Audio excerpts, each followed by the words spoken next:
Dependence of focal length of lens से शुरू करें। ये देखें कि लेंस की फोकल लेंथ किन फैक्टर्स पर डिपेंड करती है। मिरर में डिस्कस किया था कि जब कभी किसी मिरर को किसी लिक्विड में डिप करते हैं तो फोकल लेंथ पे कोई इफेक्ट नहीं आता। मिरर के ऊपर डिफरेंट कलर्स की लाइट इंसिडेंट होती है तो भी फर्क नहीं आता। लेंस के केस में लेंस की फोकल लेंथ किन फैक्टर्स पर डिपेंड करती है, वहाँ से स्टार्ट करते हैं। फॉर्मूला है 1/f is equal to mu minus 1/r1 minus 1/r2। इस फॉर्मूले से ये देख सकते हैं कि लेंस की फोकल लेंथ डिफरेंट फैक्टर्स पर डिपेंड करती है, जिसमें पहला फैक्टर है लेंस की फोकल लेंथ लेंस के मटेरियल पर डिपेंड करती है। फॉर्मूले के हिसाब से 1/f म्यू के प्रोपोर्शनल है, तो f 1/म्यू के प्रोपोर्शनल है। लेंस मेनली दो तरीके के ग्लास से बनता है, एक फ्लिंट ग्लास, एक क्राउन ग्लास। फ्लिंट ग्लास का रिफ्रैक्टिव इंडेक्स क्राउन ग्लास से ज़्यादा होता है। जिसका रिफ्रैक्टिव इंडेक्स ज़्यादा होगा उसकी फोकल लेंथ कम होगी।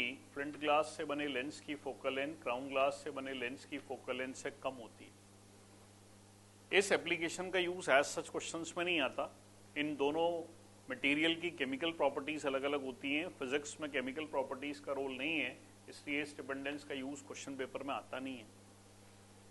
सेकेंड डिपेंडेंस, लेंस के ऊपर किस कलर की लाइट इंसिडेंट है उस बात पर भी फोकल लेंथ डिपेंड करती है। फॉर्मूले के हिसाब से 1/f म्यू के प्रोपोर्शनल है और म्यू लैम्डा के इनवर्सली प्रोपोर्शनल होता है। इसका मतलब फोकल लेंथ और लैम्डा एक दूसरे के प्रोपोर्शनल होते हैं।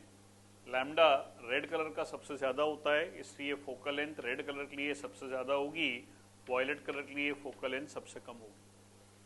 मिरर में डिस्कस किया था कि किसी भी कलर की लाइट रे इंसिडेंट हो, फोकल लेंथ पे कोई इफेक्ट नहीं आता। लेंस में अलग अलग कलर्स के लिए फोकल लेंथ अलग अलग होती है। दैट मीन्स लेंस की फोकल लेंथ कलर पर डिपेंड करती है। सबसे इंपॉर्टेंट डिपेंडेंस है लेंस की फोकल लेंथ लेंस के बाहर कौन सा मीडियम है उस बात पर भी डिपेंड करती है। ऑन आउटर मीडियम, जब कभी किसी लेंस को किसी लिक्विड में डिप करते हैं तो फोकल लेंथ इस फॉर्मूले से निकालते हैं, FL is equal to a mu g minus 1/a mu g minus a mu l into a mu l into FA। इस फॉर्मूले में a म्यू g ग्लास का refractive index with respect to air, a mu l liquid का refractive index with respect to air, FA air में focal length. इस फॉर्मूले से हम हमेशा ये कैलकुलेट कर सकते हैं कि जब किसी लेंस को लिक्विड में डिप करेंगे तो फोकल लेंथ कितनी हो जाएगी। इस फॉर्मूले के ऊपर दो तरीके से एग्जाम में क्वेश्चंस बनते हैं, एक न्यूमेरिकल दूसरा थ्योरेटिकल। न्यूमेरिकल और थ्योरेटिकल दोनों चेक करें तो उसके लिए इस फॉर्मूले के डिफरेंट कंक्लूजन्स। पहला, जब कभी किसी लेंस को लिक्विड में डिप करते हैं तो उसकी फोकल लेंथ हमेशा बढ़ जाती है। मिरर को किसी लिक्विड में डिप करने से फोकल लेंथ पे चेंज नहीं आता था, लेंथ में बढ़ जाती है। चेक करके देखें कैसे। मैंने इस रिजल्ट को लिखा, सपोज ग्लास से बना हुआ लेंस है, एयर में फोकल लेंथ 8 सेंटीमीटर है।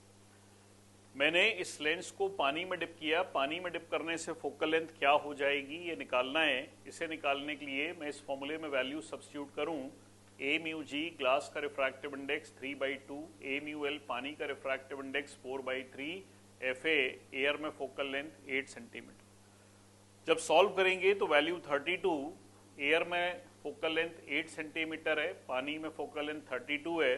दैट मीन्स फोकल लेंथ बढ़ गई।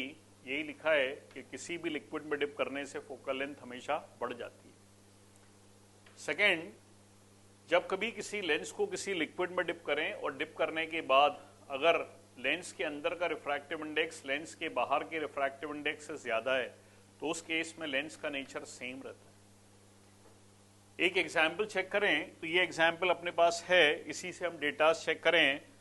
अंदर ग्लास बाहर पानी, ग्लास का रिफ्रैक्टिव इंडेक्स 3/2, पानी का रिफ्रैक्टिव इंडेक्स 4/3। अंदर का रिफ्रैक्टिव इंडेक्स बाहर से ज्यादा है। पहले जो वैल्यू गिवन थी वो +8 थी, बाद में जो वैल्यू सॉल्व करके आई वो +32 आई। प्लस का साइन सेम रहा, यानी पहले कॉन्वेक्स लेंस था तो बाद में भी कॉन्वेक्स ही रहेगा, लेंस का नेचर सेम रहेगा। इसी की जगह अगर अंदर का रिफ्रैक्टिव इंडेक्स बाहर के रिफ्रैक्टिव इंडेक्स से कम हो तो लेंस का नेचर अपोजिट हो जाएगा। अपोजिट होने का मतलब अगर लेंस पहले कॉन्वेक्स था तो लिक्विड में डिप करने के बाद कॉन्केव बन जाएगा, और अगर पहले कॉन्केव था तो बाद में कॉन्वेक्स बन जाएगा। एक एग्जाम्पल इसका भी मैंने लिखा है। Example says an air bubble in glass behaves as which lens.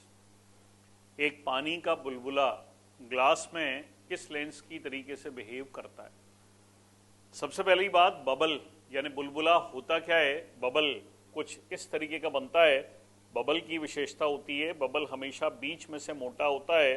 बीच में से मोटा होगा तो वो कॉन्वेक्स लेंस कहलाएगा, तो हम उसको कॉन्वेक्स लेंस ले सकते हैं। एयर का बबल है, एयर का रिफ्रैक्टिव इंडेक्स 1, ग्लास में रखा है, ग्लास का रिफ्रैक्टिव इंडेक्स 1.5, अंदर का रिफ्रैक्टिव इंडेक्स बाहर से कम है। जब कभी अंदर का रिफ्रैक्टिव इंडेक्स बाहर से कम होता है तो नेचर अपोजिट होता है। पहले कॉन्वेक्स लेंस था तो अब कॉनकेव लेंस बन जाएगा। तो ये लेंस की डिपेंडेंस लिक्विड पर रहती है। आखिरी केस, अगर अंदर का रिफ्रैक्टिव इंडेक्स बाहर के बराबर हो तो क्या होगा। अगर अंदर और बाहर का रिफ्रैक्टिव इंडेक्स सेम हो जाए तो यहाँ वैल्यू 0 आ जाएगी, 1/0, इन्फिनिटी, इन्फिनिटी यानी प्लेन मिरर। ऐसे केस में लेंस एक प्लेन मिरर की तरीके से बिहेव करेगा। तो ये 3 अलग अलग तरीके के थियोरेटिकल क्वेश्चंस एग्जामिनेशन में फ्रेम हो सकते हैं, तीनों ही इंपॉर्टेंट है। इसके बाद बात करें न्यूटन्स फॉर्मूला। साइन कन्वेंशन के हिसाब से हम सारे डिस्टेंस हमेशा ऑप्टिक सेंटर और मिरर में सारे डिस्टेंस पोल से मेजर करते हैं। न्यूटन का कहना था कि सारे डिस्टेंस पोल से मेजर ना करते हुए फोकस से मेजर करो। अगर न्यूटन की बात मान ली जाए तो सपोज एक ऑब्जेक्ट है जिसका फोकस से डिस्टेंस x1 है, सपोज उसकी रियल इमेज है जिसका फोकस से डिस्टेंस x2 है। तो इन दोनों डिस्टेंस में लेंस फॉर्मूले में रख के हम सॉल्व करते हैं तो ये रिलेशन आता है x1 x2 is equal to f1 f2। इसे न्यूटन्स फॉर्मूला कहते हैं। न्यूटन्स फॉर्मूले की विशेषता है कि न्यूटन्स फॉर्मूला केवल और केवल रियल इमेजेस पर वैलिड है और रियल इमेजेस केवल और केवल कॉन्वेक्स लेंस में बनती हैं। इसलिए रियल इमेजेस के लिए ये जो फॉर्मूला मैंने लिखा है ये केवल और केवल कॉन्वेक्स लेंस पर एप्लीकेबल है। इसी तरीके से अगर मिरर की बात कर लें तो न्यूटन्स फॉर्मूला मिरर में भी होता है। जब मिरर में होता है तो मिरर में ये फॉर्मूला केवल कॉनकेव मिरर पर एप्लीकेबल होता है, क्योंकि कॉनकेव मिरर में ही रियल इमेजेस बनती हैं। फॉर्मूला वहां भी सेम है। यहाँ x1 x2 is equal to f1 f2, वहां लिखते हैं x1 x2 is equal to f square. तो दोनों जगह करीब करीब न्यूटन्स फॉर्मूला सेम आता है, दोनों में कोई डिफरेंस नहीं है। दोनों में रियल इमेजेस पर वैलिड है, दोनों में तब एप्लीकेबल है जब डिस्टेंस ऑप्टिक सेंटर से मेजर करो या ऑप्टिक सेंटर से मेजर ना करते हुए फोकस से मेजर करो। तो ये दोनों में डिफरेंस होता है। मेनली न्यूटन्स फॉर्मूले के कंपैरिजन में dependence of focal length comparatively ज़्यादा इंपॉर्टेंट है न्यूटन्स फॉर्मूले से।